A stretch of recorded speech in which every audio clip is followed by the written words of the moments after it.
환자가 휘두른 흉기에 숨진 고 임세원 교수와 같은 일이 일어나지 않도록 정부가 보호 방안을 마련하기로 했습니다.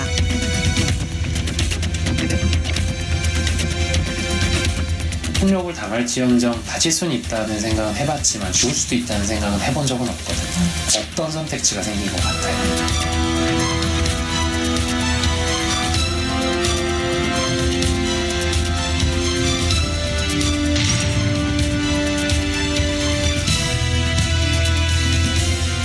검사총에 소병원에 가가지고 오셨는데 이 병원에 몇 시간을 있냐 욕을 하시면서 던지고 오셨는데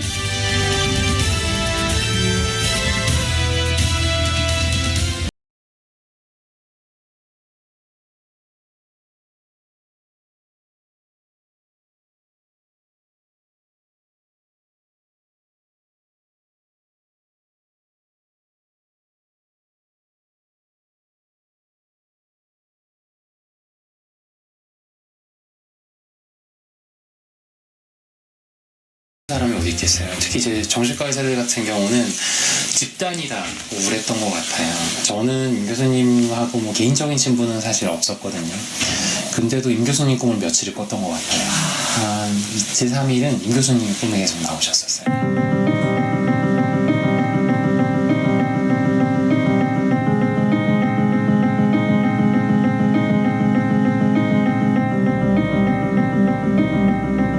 이제 서울 시내 모 대학병원에서 정형외과 선생님이 사실 손을 다치신 적이 있는데 칼로 위협을 당하셨고 손을 실제로 다치셨었는데 그 선생님도 아마 제가 알기로는 진단서와 관련된 내용이었던 것 같아요. 뭐 저도 진료실에서 뭐 폭력을 당한 적이 있느냐 있고요. 그래도 폭력을 당할지언정 다칠 수는 있다는 생각은 해봤지만 죽을 수도 있다는 생각은 해본 적은 없거든요.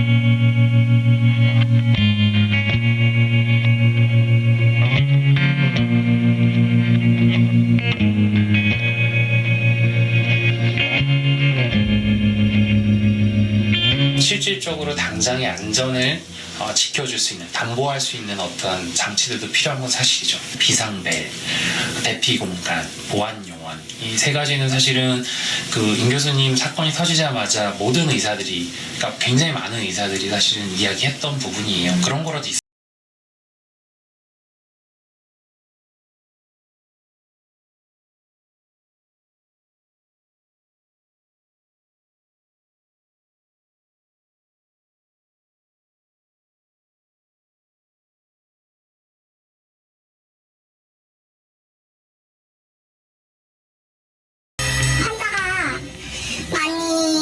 와서 예약된 시간에도 치료를 못 보는 경우가 많은데 지연이 되니까 이제 하여튼 그래서 이제 영수증하고 카드를 던지고 어쩔 수 없이 그냥 카드 주워다 들고 죄송하다고 하고 저희가 데스크에 있으니까 저희한테 화를 내고 중재해줄 사람이 없죠. 욕을 하셔도 네.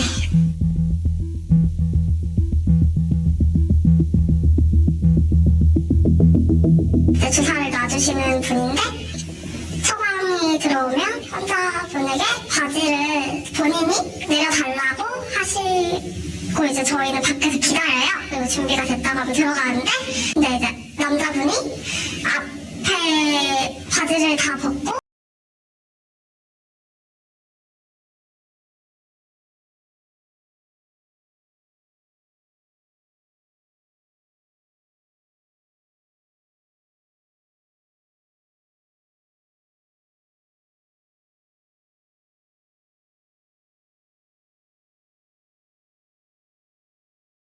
한 10분의 1 정도밖에 신고를 하질 않습니다. 그러니까 신고를 한 거는 굉장히 심한 그냥 사건이고요. 그렇지 않고 나머지는 거의 뭐 10분의 9는 그냥 묻혀 있는 겁니다.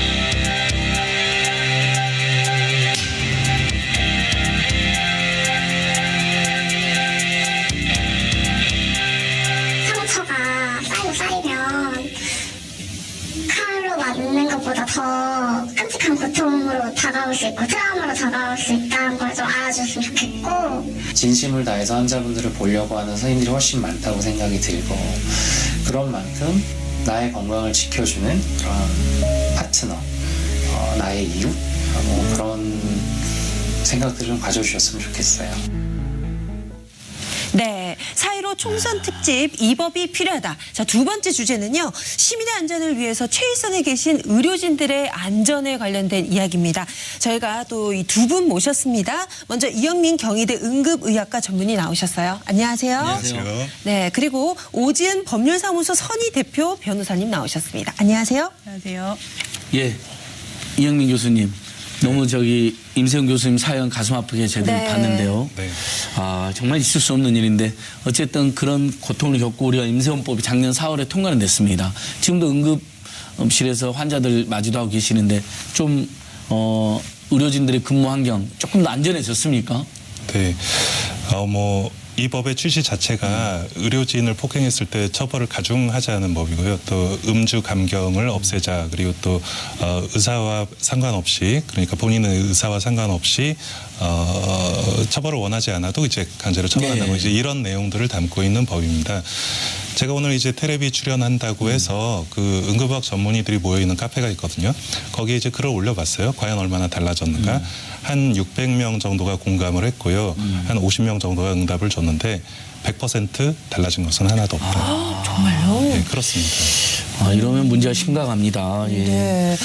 아, 참. 근데 저희가 화면을 보니까 저는 만약에 좀 끔찍한 일을 당했을 경우에는 그 의료진들, 간호사분들 정말 다 트라우마를 겪을 수밖에 없다라는 생각이 들더라고요. 근데 변호사님 또 경력이 굉장히 또 독특하셔서 주간자실 간호사로 근무하시다가 지금 변호사가 되셨다고 얘기를 들었습니다.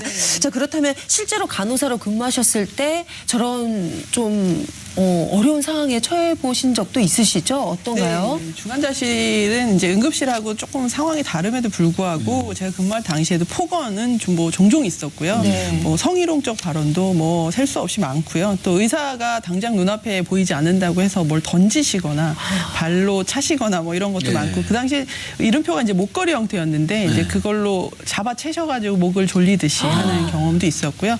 제 동료가 한 경험에서는 이제 중환자실에 격리실이 있습니다. 사방에서 창으로 볼 수 있음에도 불구하고 환자분이나 보호자분들이 안에서 감금하셔가지고 네. 갇히기도 하는 그런 경험까지 해본 적이 있습니다. 아, 정말 중환자실, 응급실 별별 일이 우리가 상상한 것보다 더 많이 발생하고 있는 것 같은데요.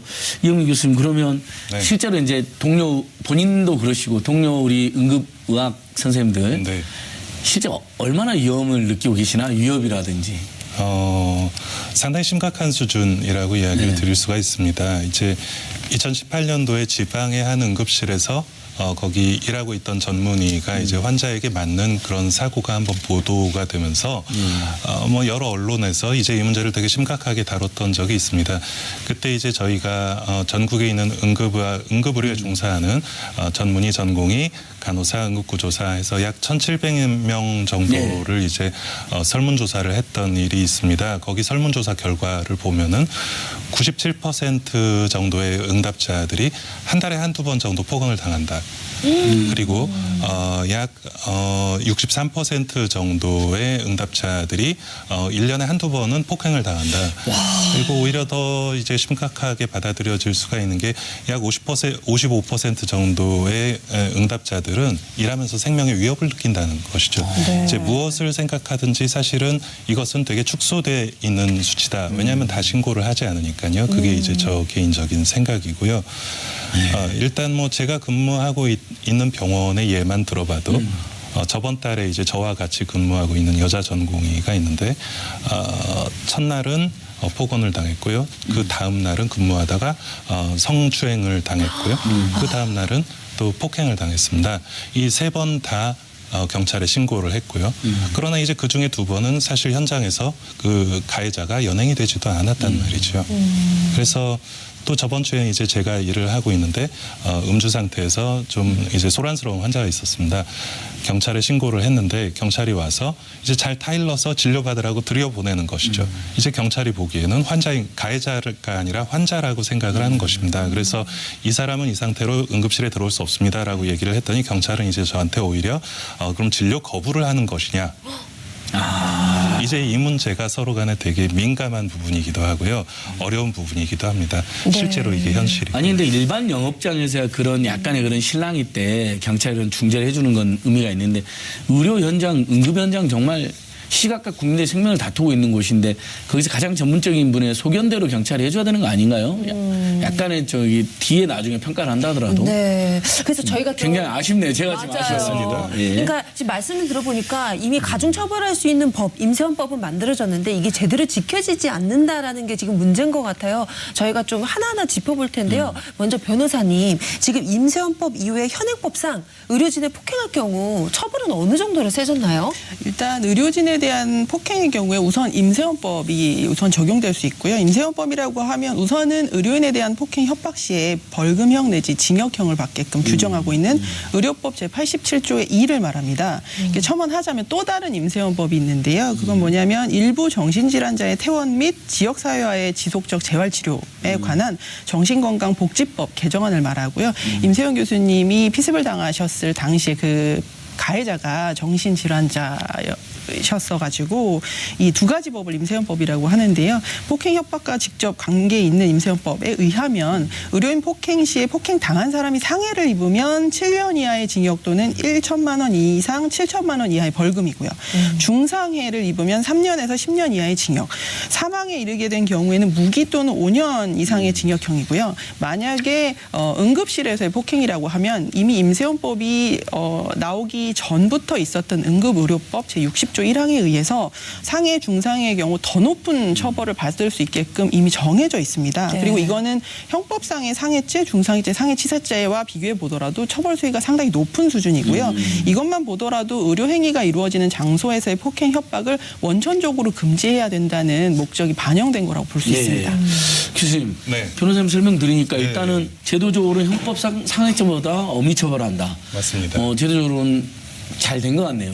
근데 예를 들면 저희들 예만 들어도 응급실 가면 오히려 쪼그라들고 의사 선생님들 지시에 너무 순한 양처럼 잘 따르게 되고 평소에 거칠던 네. 사람 보통 이런데 왜 도대체 일부 환자들이 폭행을 하는 건가요? 어떤 원인이 분석이 됐나요? 저는 도저히 해도 안 되고 있어서도 안 될 일이어서. 맞습니다. 이제 이 응급실의 폭력 이야기가 나오면 사실 한 번도 빠지지 않고 나오는 얘기가 항상 주치의와 관련된 이야기를 합니다. 막상 응급실 현장에서는요, 주치의 이외의 어떤 폭력이나 폭행 사건들도 분명히 존재를 하거든요. 이게 이런 응급실의 어떤 폭력적인 행동이나 폭언 같은 것들은 환자 요인이라든지 또 의료진 요인, 병원 요인 이런 여러 가지 요인에 의해서 발생을 합니다. 이 환자 요인이라는 게 바로 이제 주치의라든지 어떤 정신적인 문제를 가지신 분들 이야기이고요. 의료진의 어떤 요인이라면 좀 그런 거죠. 뭐 기분 나쁜 말투라든지 어떤 뭐 좀 지연, 불친절하다 이런 것들이 어떤 의료진의 요인, 뭐 병원의 요인이라고 한다면 너무 이제 붐비는 응급실, 긴 대기 시간, 뭐 비용에 따른 문제 이런 것들, 이런 복합적인 요인으로 작용을 하기 때문에 사실은 정확한 원인 분석이 먼저 이루어져야 한다고 생각을 합니다. 주치감경만으로 이제 모든 문제가 해결되는 것은 아니다. 여러 가지 요인이 있다 말씀을 드리는 것이고요. 그래서 중요한 것은 예방 가능한 것들이 과연 무엇인가를 우리가 살펴보는 것이 중요합니다. 만약에 의료진 요인이나 병원 요인이 문제였다라고 이것이 판단이 된다면 그걸 개선할 수 있는 예방 가능한 방법들이 생기게 되는 것이죠.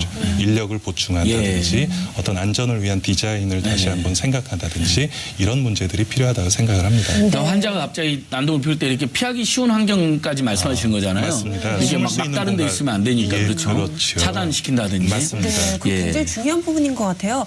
근데 아까 그 선생님께서 말씀해 주셨잖아요. 경찰에 신고를 했음에도 네. 지금 제대로 처리되지 않는 부분이 많아서 답답하다라고 이제 말씀하셨는데 저희가 그러면 그 부분을 좀 이제 여쭤볼게요. 이 원인이 뭘까요? 왜 이런 일이 일어날까요? 네. 뭐 저도 그 부분이 상당히 안타까운 부분이고 네. 개선되어야 할 부분이라고 생각을 합니다. 이제 이런 일들이 언론에 보도가 되면서 이렇게 유명해지면 항상 모여서 회의를 하거든요. 정부와 또 경찰과 또 이런 의사단체가 모여가지고 회의를 하는데 그때 이제 경찰청은 항상 적극 대응하겠다. 이제 뭐 안전을 위해서 최선을 다하겠다라고 이야기를 그런 지침을 만들고요. 그런 지침만 해도 제가 알고 있는 것만 해도 뭐 수십 차례가 됩니다. 그러나 막상 일선 경찰들을 만나보면 그런 지침을 전달받지를 못하는 것이죠. 오히려 너무 이제 병원에서 자주 신고를 하게 되면 너무 자주 출동을 하게 되니까 경미한 사건에는 좀 부르지 말아달라 이런 어떤 요구까지 받는 경우도 사실은 있습니다. 아니 뭐 제가 경찰관 선생님들 매우 존경하고 응원하지만 병원이라는 곳에 특수한 상황, 특히 응급실, 중환자실 특수한 상황을 거쳐보면 경미한 신고다더라도 일단은 와서 네. 상황을 수습해야 되는 거 아닐까 싶은데 그렇죠. 뭔가 경찰의 대체도 좀 아쉬운 점이 있네요. 지금으로서는요. 예, 제가 한번 이것을 한번 지적해 참 보고요. 이 부분은 좀 예. 저희가 환자의 요인도 살펴봐야 되고 병원 안에서의 의료진 보호에 대해서도 저희가 논의를 해봐야 될 것이고 이런 경찰들과의 또 이 커뮤니케이션도 굉장히 중요한 부분이다라는 걸 이 시간을 통해서 좀 저희가 알게 됐네요. 그러니까 이영민 선생님께서 네. 무조건 환자 탓만 안 하시잖아요. 일종의 경찰, 그다음에 안전한 환경, 그다음에 병원의 어떤 네. 악조건 같은 것도 문제가 될 수 있다는 지적을 해주신 것 같아요. 복합적으로 고려를 네. 해봐야 될 것 같습니다. 마지막으로 교수님 네. 이 문제를 해결하기 위해서 어떤 게 필요할까요? 네, 한 말씀 부탁드립니다. 네. 상당히 어려운 일입니다. 뭐 이제 미국이나 선진국들도 의료 현장은 상당히 이런 폭력적인 현장 상황에 노출되기 쉽다라고 이야기를 하고 있고요. 되게 적극적으로 노력을 하고 있지만 그에 비해서 우리나라 같은 경우에는 조금 좀 안타까운 대응이 좀 있습니다. 조금 더 예를 들어서 뭐 여의도에서 국회의원을 멱살을 잡았다면 아마 100% 구속될 겁니다.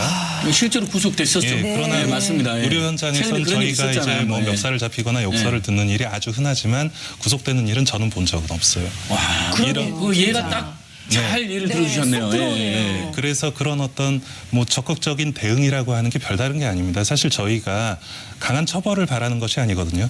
안전한 환경을 바라는 것입니다. 이제 의료진이 그런 폭력이나 폭언에 노출되었을 때 보고 있던 환자들이 위험할 수 있다는 것이지요. 그렇기 때문에 무조건적으로 보호를 해줘야 하고 출동한 경찰은 일단 현장에서 가해자를 분리시켜야 하는 것이죠. 저희가 바라는 건 그런 안전이지 그 사람을 우리가 더 심하게 처벌을 하고 싶다. 이것이 아니다는 말씀 드리고 싶습니다. 맞습니다. 실제로 그때 한 의원님이 폭행 당해가지고 막 국회에서 무슨 엄청난 테러가 발생했다고 약간 네. 과하다 할 정도 대응해가지고 맞습니다. 구속됐었거든요. 네, 맞아요. 그것도 역시 있을 수 없는 일인데 어떻게 보면 응급 상황 중환자실은 더 있을 수 없는 일인 것 같은데 오진 변호사님께서도 한 말씀. 네. 어떻게 이거 근절시켜 나갈 수 있을까요? 정말 저희들은 도저히 이해가 안 되는 상황이 발생하고 있는 건데. 예. 네, 지금 시행되고 있는 아까 말씀드린 그런 좋은 법 체계 안에서도 얼마 전이죠. 요양병원에서 술에 취한 입원 환자가 흉기 난동을 부려서 한 명이 사망하시고 한 명이 부상당하는 사고가 있었습니다. 그런데 그 사실관계에서 간호사가 재빨리 피신해서 신고를 했고요. 간호사와 경찰이 부상자를 다른 병원으로 옮기는 사이에 다른 한 명이 사망에 이르는 사건이었어요. 근데 이제 댓글들을 보니까 왜 조기에 발견하지 못했냐, 간호사 뭐 했냐 이런 얘기들이 있더라고요. 근데 구조적인 문제로 인해서 발생한 사건에 의료인들 개개인이 비난받아서는 안 된다고 생각하고요. 이미 의료법상 각 진료과별로 안전관리를 할 수 있는 시설을 마련하게끔 규정이 되어 있습니다. 다만 그 규정을 위반했을 때 처벌 조항이라든지 그 규정에 구체화 규정이 없다는 게 문제라서요. 의료인들이 인력과 환자를 돌보는 데 필요한 자원이 효율적으로 배치될 수 있도록 심도 있는 입법이나 정책 고민들이 좀 이루어졌으면 좋겠습니다. 네, 그렇습니다. 정말 네. 오늘 우리 소방관 선생님부터 의사 선생님들까지 가장 귀중한 일 하는 분들이 폭행에 노출되어 있다. 네. 제대로 대처 안 되고 있다는 거 심각한 진단을 제가 내렸습니다. 그렇습니다. 예. 저희가 4.15 총선 특집 이 법이 필요하다 해가지고 저희가 오늘 안전대책 2가지를 얘기 나눠봤는데 정말 잘 몰랐던 사실을 이제 알게 됐고 정말 이런 안전 법안들이 꼭 필요하다는 걸 알게 된 시간이 아니었나 싶습니다. 오늘 두 분 감사합니다. 이영민 경희대 응급의학과 전문의 그리고 오진 변호사님 함께했습니다. 고맙습니다. 예. 감사합니다. 다음에 총선 후에 한 번 더 네. 점검 한번 이 법이 시작하죠. 만들어졌나 체크하는 차원에서. 계속해서 TV 민생우선은 될 때까지 계속 이슈를 다루거든요. 네, 그렇습니다. 두 분 말씀 정말 귀하고요. 예. 네. 예, 교수님 그렇게 고맙습니다. 하겠습니다. 네. 이제 참 날씨가 좋아져가지고 이 사회적 거리두기 이 주말에도 약간 잊으시고 나오시는 분들 계시더라고요.